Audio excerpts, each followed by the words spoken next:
Halo Sobat Statistik, kembali lagi di Fun with Statistik bersama saya, Marani R sebagai staf bidang keilmuan yang akan membawakan materi mengenai distribusi prior dalam statistik Bayesian, informatif versus non-informatif.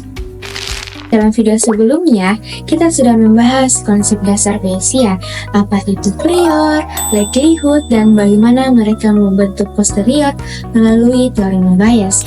Nah, untuk bisa benar-benar menerapkan teorema Bayes dalam praktik, kita perlu memahami satu komponen utama dengan lebih dalam, yaitu distribusi prior. Kenapa? Karena prior adalah titik awal keyakinan kita, dan pemilihannya bisa sangat mempengaruhi hasil akhir analisis Bayesian. Maka di video ini, kita akan membahas apa itu prior secara lebih rinci, perbedaan antara prior informatif dan non-informatif, serta bagaimana prior berperan dalam membentuk posterior. Dalam statistik Bayesian, kita punya cara pandang yang sedikit berbeda dari statistik klasik atau frekuentis. Kalau dalam statistik frekuentis, kita hanya mengandalkan data yang ada saat ini. Dalam statistik Bayesian, kita menggabungkan data baru dengan pengetahuan atau keyakinan sebelumnya. Nah, keyakinan sebelumnya ini disebut prior. Apa sih sebenarnya itu prior? Prior adalah distribusi probabilitas yang menggambarkan seberapa yakin kita terhadap nilai suatu parameter sebelum melihat data apapun. Ini bisa berasal dari studi atau data sebelumnya, pengalaman praktisi atau ahli, atau bahkan keyakinan subjektif yang rasional. Misalnya, kamu adalah seorang dosen yang ingin memperkirakan proporsi mahasiswa yang lulus tepat waktu tahun ini. Berdasarkan data tahun-tahun sebelumnya, kamu tahu bahwa sekitar 60% mahasiswa lulus tepat waktu. Ya, ini informasi awal kamu atau yang kita sebut sebagai prior. Dalam statistik Bayesian, kamu bisa mengubah informasi ini menjadi distribusi prior. Salah satu distribusi yang cocok untuk proporsi adalah distribusi beta.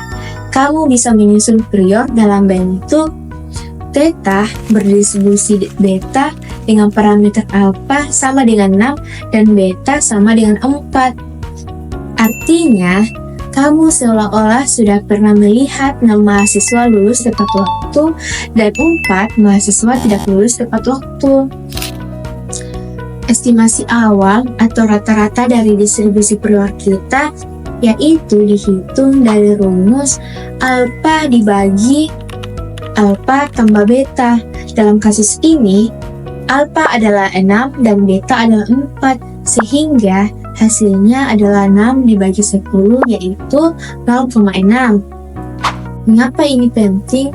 Dengan prior ini, kamu tidak mulai dari nol. Kamu memperkuat analisis dengan informasi yang sudah kamu miliki sebelumnya, dan nanti akan dikombinasikan dengan data aktual yang kamu amati tahun ini. Jangan khawatir kalau ini terdengar rumit. Intinya adalah prior adalah pendapat awal kamu sebelum melihat data. Semakin banyak keyakinan atau pengalaman yang kamu punya, semakin tajam bentuk priornya.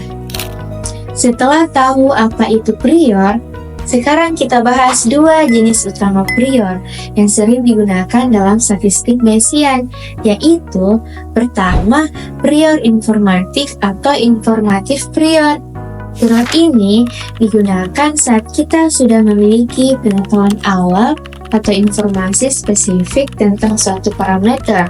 Misalnya, dari hasil penelitian sebelumnya, laporan atau pengalaman pakar. Contoh, katakanlah sebuah survei sebelumnya menemukan bahwa sekitar 70% populasi menyukai kopi. Kita bisa memasukkan informasi ini ke dalam distribusi prior beta 14,6. Kenapa? Rata-rata dari distribusi prior dihitung menggunakan rumus alpha dibagi alpha ditambah beta.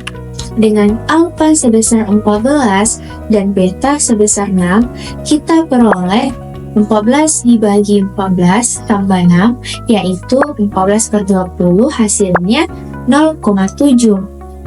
Artinya, kita seolah-olah sudah mengamati 20 orang dengan 14 diantaranya suka kopi dan 6 tidak suka kopi. Semakin besar nilai alfa dan beta, artinya semakin yakin kita terhadap informasi tersebut. Kedua, primer non-informatif atau non-informatif prior. Kadang-kadang kita benar-benar tidak punya informasi sebelumnya, atau kita ingin analisis lebih netral dan membiarkan data berbicara lebih banyak. Dalam situasi seperti itu, kita gunakan prior non-informatif, yaitu prior yang tidak mengaruhi hasil secara signifikan, karena tidak mengarahkan keyakinan kita. Contoh, distribusi uniform dari 0 sampai 1, artinya kita menganggap semua nilai proporsi dari 0 sampai 1 sama mungkin. Theta mengikuti distribusi uniform dari 0 sampai 1. Prior ini cocok jika kamu ingin memulai dengan ketidaktahuan total tentang nilai parameter. Memilih antara prior informatif dan non-informatif tergantung pada situasi dan tujuan analisis kamu. Kalau kamu punya data pendukung sebelumnya, gunakan prior informatif. Kalau tidak, prior non-informatif bisa jadi pilihan yang masuk akal. Visualisasi posterior. Setelah kita menetapkan prior, langkah selanjutnya dalam analisis Bayesian adalah menggabungkan prior tersebut dengan data yang kita amati melalui sesuatu yang disebut likelihood. Penggabungan prior dan likelihood. Dalam Bayesian, kita menggunakan teorema Bayes yang dalam bentuk sederhana dapat ditulis distribusi posterior berbanding lurus atau sebanding dengan nilai likelihood dikalikan dengan prior. Artinya, prior yaitu keyakinan awal kita sebelum melihat data. Likelihood yaitu informasi dari data aktual. Posterior yaitu keyakinan kita setelah melihat data.